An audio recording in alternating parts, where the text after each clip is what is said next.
Cowboys team really never fails to amaze me. I can't say I didn't see this coming.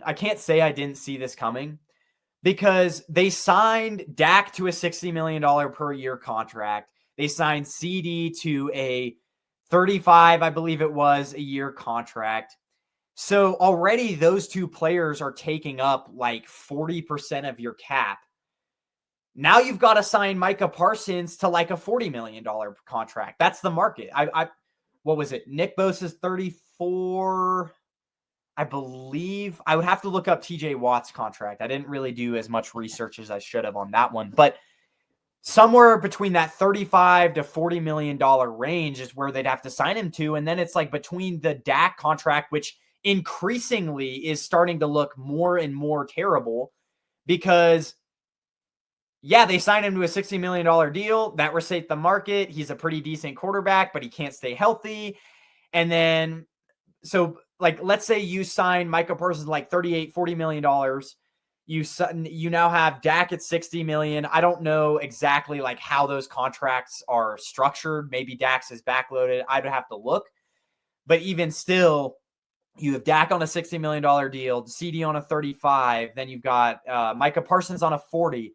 That's like over half of your roster. They're becoming the Cincinnati Bengals, which I'm not saying that's bad, but I can see why these two sides are having such a problem working it out because Micah Parsons wants what he's worth.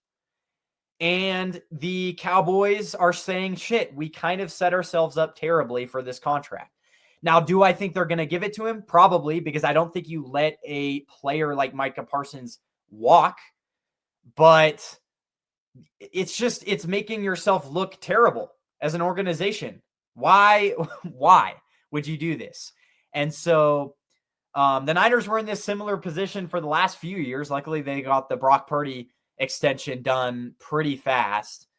But yeah, they were in this place a few years ago too, and it just creates a lot of extra drama. Now, I don't think the Cowboys are contending this year anyways, but hell, I would if you were to ship Micah Parsons, it would be a Luka Doncic. I mean, I don't see star players, especially in the NFL, getting moved like this. That's why I don't think it's going to happen, because it would break the landscape of the NFL.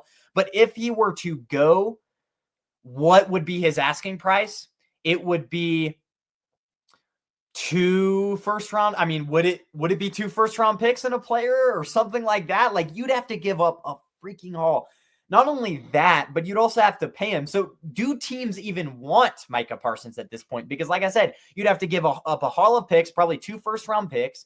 And then you'd have to freaking pay him $40 million, just everything he wants.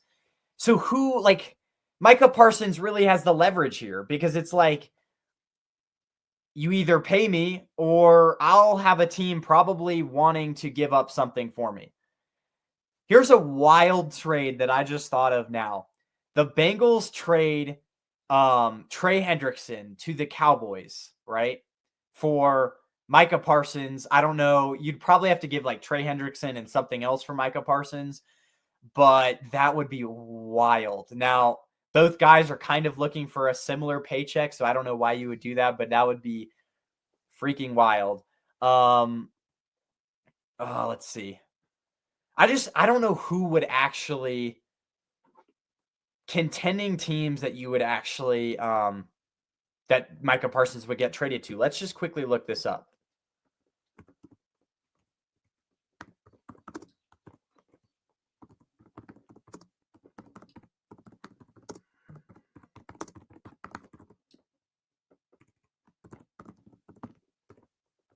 Let's see.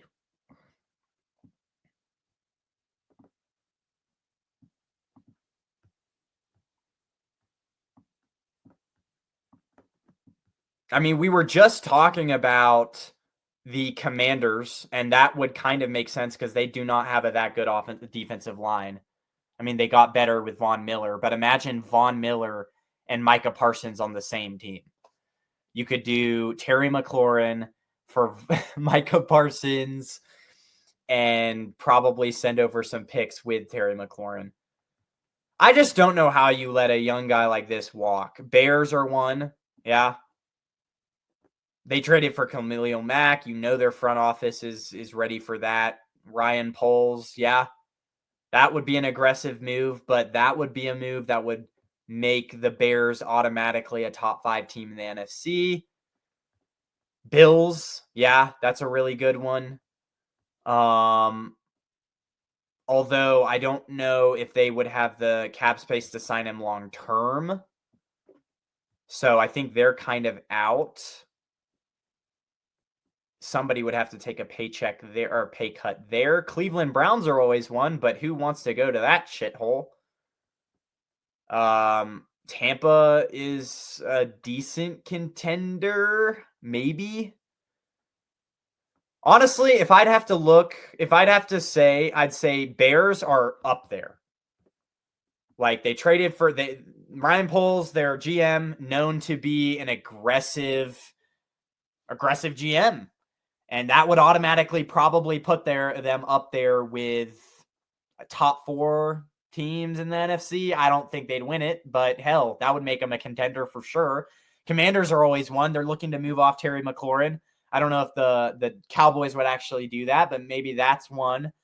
That would be a move that, yeah, I would pick them as my favorite to win the Super Bowl if that were the move. Bills are always one, but they don't have the cap space.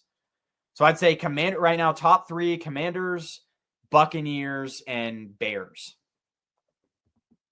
All those are in the NFC, though, so good luck shipping them to the AFC. The only teams that are likely in the AFC or even mentioned here are Raiders, Cleveland Browns, and the Buffalo Bills. That I don't see either of them. I mean, I don't think he has a no-trade clause, but fuck, dude. Those are 2 shitholes or 3 shitholes. So, yeah, I mean, the Cowboys continue to be a poverty franchise, and I'm here for it because I don't like them. But man, what a funny